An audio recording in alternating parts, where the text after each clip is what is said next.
Le téléphone intelligent fait partie du paysage de la plupart des villes canadiennes. Mais au Yukon, faute de réseaux cellulaires modernes, rares sont ceux qui peuvent s'en servir. Et ce n'est pas sur le point de s'améliorer. Les Yukonais sont victimes d'une guerre entre deux compagnies de téléphonie. Claudiane Sanson.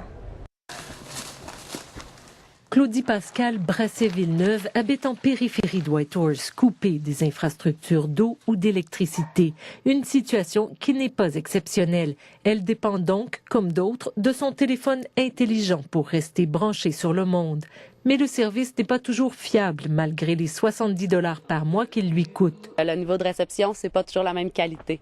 Donc, quelquefois, c'est déjà arrivé que j'ai été obligée d'attendre une demi-heure avant de pouvoir faire un téléphone.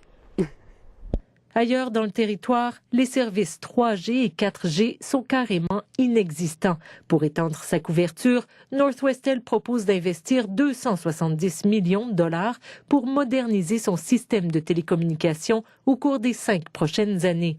Mais pour ce faire, la filiale de Bell demande au CRTC la permission d'utiliser 40 millions provenant d'un fonds de modernisation.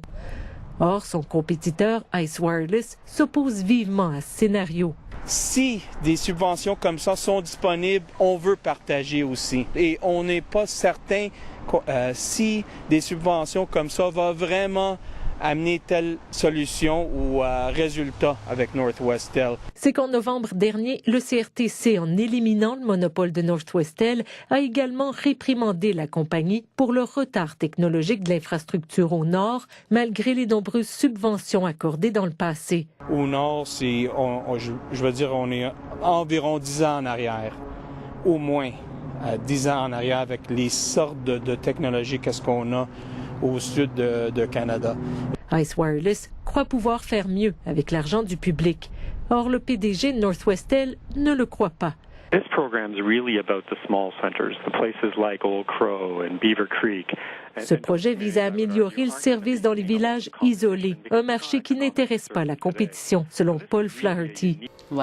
De son côté, cet abonné croit qu'il est temps de passer à l'action. C'est pas satisfaisant, on en veut plus, puis on en veut maintenant. C'est une question de rester branché. Toutes les gens qui habitent en communauté, c'est vraiment important.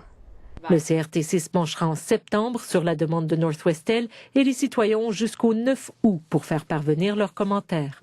Claudiane Sanson, Radio-Canada, Whitehorse.